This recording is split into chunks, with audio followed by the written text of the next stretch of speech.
Okay, so I'm going to look at a film called Magic.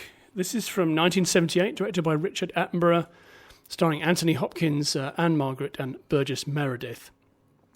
And the screenplay was by William Goldman, who also wrote the screenplay for The Princess Bride, which was based on his book. And this is also based on a book by William Goldman. And so this film is about a sort of fairly down-at-heel magician who isn't actually a very good magician, who one day discovers a ventriloquist dummy that he can work with and becomes quite famous. But is everything as it seems? So Anthony Hopkins is the magician. He's not terribly good. He has sort of emotional issues with performing, and but he is absolute dynamite with this ventriloquist dummy. And he gets picked up to go on TV.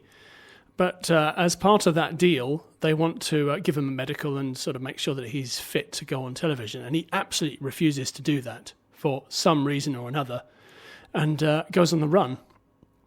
Sort of runs away from everything with the dummy.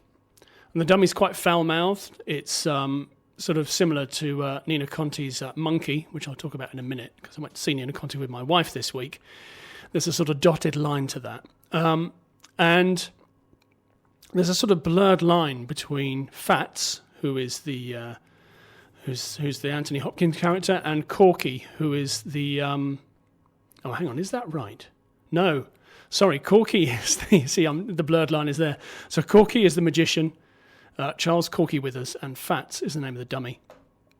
There becomes a kind of blurred line between them in terms of their characters seem to kind of mould into one, and some strange stuff happens. But the thing is that Anthony Hopkins thinks that the dummy is doing stuff, but you never actually see it doing anything. So, you know, you can kind of infer whatever you want from that in terms of it's Anthony Hopkins doing everything, or is it kind of thing. It's very, very well made. You know, Richard Attenborough was a superb filmmaker. And here he absolutely excels at this. The screenplay from William Goldman makes a huge difference to a film like this, because everybody plays it absolutely straight, and that's very important. You know, I would put this in the same kind of ballpark as other 70s thrillers, things like The Omen, The Exorcist to a lesser extent, but certainly this is in the same ballpark as The Omen, in which everybody plays it absolutely straight down the line, and you believe in it because of that. So Anthony Hopkins is terrific. The dummy is very creepy. And the dotted line to this is that, as I said, myself and my wife went to see Nina Conti at Colston Hall this week. And at the end of the show, Monkey kind of possessed, didn't really, because Monkey's just a puppet, right? Monkey kind of possessed Nina Conti, and that was really creepy. And it sort of cast me back to thinking about magic. So this is a film I've been recommending for ages on this show, but never seen, and I finally caught up with it. Siskel and Ebert, who were American film critics, they gave it as number 9 on the 10 best films of 1978. And on Rotten Tomatoes, it has an 83% rating, which is very good.